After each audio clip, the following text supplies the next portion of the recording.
Hello friends, in this video we'll change the fuel filter. The car began to pick up speed poorly, even stall on the go and at traffic lights. To replace the filter we need to unwind this part, then this one. Then change the filter to a new one.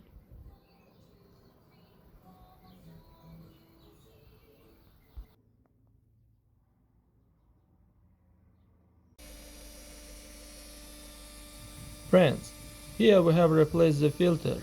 Nothing drips anywhere and everything is dry everywhere. Now the car will work fine.